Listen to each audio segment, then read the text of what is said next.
नमस्कार दोस्तों, आप सभी को सप्रेम वंदन।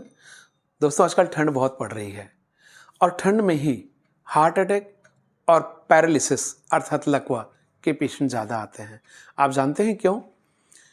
क्योंकि मैं आपको इसके पीछे का फिजिक्स बताता हूँ। इसके पीछे का भौतिक विज्ञान ये है कि गर्मी में कोई भी चीज़ फैलती है और ठंड में कोई भी चीज़ सिकुड़ती है। जैसे पानी आप देखिए, पानी गर्मी में भाप बनकर फैलता है और वही पानी ठंड में बर्फ़ बनकर सिकुड़ता है। उसी तरह हमारे शरीर में जो खून की नसें रहती है, ये गर्मी में फैलती हैं। तो इसके अंदर जो ब्लड रहता है, नसों में जो ब्लड सर्कुलेट होते रहता है, उस ब्लड के ऊपर नसों का प्रेशर कम हो जाता है। लेकिन ठंड में हमारी खून की नसें सिकुड़ती हैं, तो इन नसों के अंदर बहने वाले खून में प्रेशर बढ़ जाता है, अर्थात ब्लड प्रेशर बढ़ जाता है। तो ठंड में ब्लड प्रेशर बढ़ने से ब्रेन हेमरेज की या हार्ट अटैक होने की शिकायत बढ़ती है। अक्सर हम सुनते हैं कि अमुक बंदा सुबह 3 बजे, सुबह 4 बजे या सुबह 5 बजे उठा, वॉशरूम गया यूरिनल के लिए और बहुत देर तक वापस नहीं आया। हमने जाकर देखा तो बेहोश पड़ा था या घिघिया रहा था या मिमिया रहा था, उठ नहीं पा रहा था, उसका एक हाथ और एक पैर कमज़ोर हो गया। या किसी को यदि ज़्यादा जोर का अटैक आता है तो वो भगवान को प्यारा हो जाता है। ये अक्सर कहानी रहती है, खास करके वृद्ध लोगों में। तो इसका इलाज क्या है, इससे बचाव क्या है? दोस्तों, कुछ पॉइंट्स मैं आपको बताता हूँ जो आपको ध्यान रखना है। वृद्ध लोगों ने, खास करके जो 50-55 के ऊपर के हैं, उन्होंने सुबह 8 बजे के पहले बिस्तर और रजाई से बाहर नहीं निकलना चाहिए। अगर उन्हें मॉर्निंग वॉक का शौक है तो ऐसे लोगों ने मॉर्निंग वॉक को इवनिंग वॉक में बदलना चाहिए। शाम को 4:30 से 5:30 के बीच में इवनिंग वॉक करिए, मॉर्निंग वॉक छोड़ दीजिए।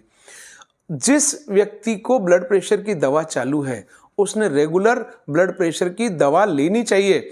उसने ये नहीं सोचना चाहिए, अरे मेरे को तो ठीक लग रहा है, गोली लेके मैं क्या करूँगा, और मेरा तो बीपी इतना ही रहता है, मुझे कुछ नहीं होता। अरे भैया, कुछ नहीं होता जब तक नहीं होता नहीं होता, और जिस दिन हो जाएगा ना, उस दिन फोटो पर हार चढ़ जाएगा। क्योंकि भगवान ने आपको कोई गारंटी कार्ड लिखकर नहीं भेजा है ठप्पा मार के कि भैया तुझे कुछ नहीं होने दूंगा। दोस्तों, एक जिंदगी ऐसी है जिसकी कोई गारंटी नहीं, और जिसकी फुल गारंटी है वो है मौत। तो मौत आपको अपने अपनों से दूर कर देगी, इसलिए ब्लड प्रेशर की दवा आप रेगुलर लीजिए। तीसरा, जिन व्यक्तियों में कोलेस्ट्रॉल ज़्यादा है वो रेगुलर अपना कोलेस्ट्रॉल चेक कराएं। अगर कोलेस्ट्रॉल क्या करता है, खून की नसों के डायमीटर को कम करता है, उनको सिकुड़ाता है। जैसे रस्टिंग रहती है नल के पाइप के अंदर, ये कोलेस्ट्रॉल अगर साफ हो जाए दवाओं से तो आपका ब्लड प्रेशर नॉर्मल आ जाता है। तो इसलिए रेगुलर अपना कोलेस्ट्रॉल चेक कराएं। कोलेस्ट्रॉल अगर बढ़ा हुआ है तो आपके डॉक्टर से चर्चा करें। और जिन व्यक्तियों को ब्लड प्रेशर की दवा चालू है, शुगर की दवा चालू है, उन्होंने घी, तेल की चीज़ें, मीठी चीज़ें कम खाना चाहिए और रेगुलर हर महीने अपने डॉक्टर के पास चेकअप के लिए जाते जाएं। उसी तरह सुबह हमको 3 बजे, 4 बजे, 5 बजे, ये वो पीरियड होता है 3 से 5 तक अर्ली मॉर्निंग का, जब ठंड सबसे ज़्यादा रहती है। सुबह हमको लघु शंका नहीं लगनी चाहिए, इसलिए रात को सोते समय ही इसको निपटा दिया करें। क्योंकि ठंड में रातें लंबी होती है। पहले गर्मी में तो आदमी 11, 12, 1 बजे तक जागते रहता है, टीवी देखते रहता है, गपशप करते रहता है, बाहर घूमते रहता है। लेकिन ठंड में तो 9 बजे, 10 बजे ही आदमी रजाई में दुबक जाना पसंद करता है। तो इसीलिए रात को बिस्तर जाने से पहले लघु शंका निपटा दें, ताकि आपको 3 बजे, 4 बजे नहीं उठना पड़े। और खास करके वो वृद्ध जिन्हें प्रोस्टेट की समस्या है, उन्होंने प्रोस्टेट की दवा बराबर लेनी चाहिए, ताकि उनको जल्दी जल्दी पेशाब ना लगे।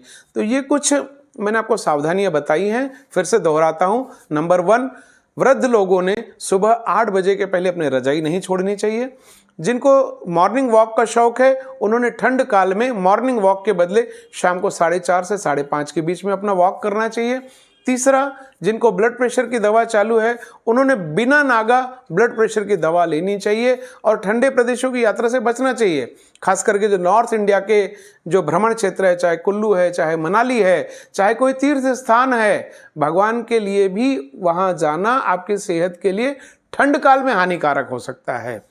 इसके अलावा रात को सोते समय जल्दी सोने के पहले आप लघु शंका निपटा दिया करें। और अगला जो मैंने प्रिकॉशन बताया है, कोलेस्ट्रॉल को नियंत्रण में रखें, ब्लड प्रेशर की रेगुलर दवा लें, क्योंकि आप अपने परिवार की छतरी है। छतरी अगर उड़ गई तो घर परिवार के लोग बिना छतरी के हो जाएंगे। छतरी हाँ अगर पलट गई है तो सीधी हो सकती है, लेकिन अगर उड़ गई तो उसका कोई विकल्प नहीं है। आप जानते हैं दोस्तों, टूट जाए जो बीच में वो संकल्प नहीं होता। टूट जाए जो बीच में वो संकल्प नहीं होता। आपके बिना पूरा घर का कोई प्रकल्प नहीं होता, और सुरक्षा लिए बिना स्वास्थ्य का कोई विकल्प नहीं होता। धन्यवाद दोस्तों। जय हिंद, जय भारत। स्वस्थ रहें, सेहतमंद रहें और सुरक्षित रहें।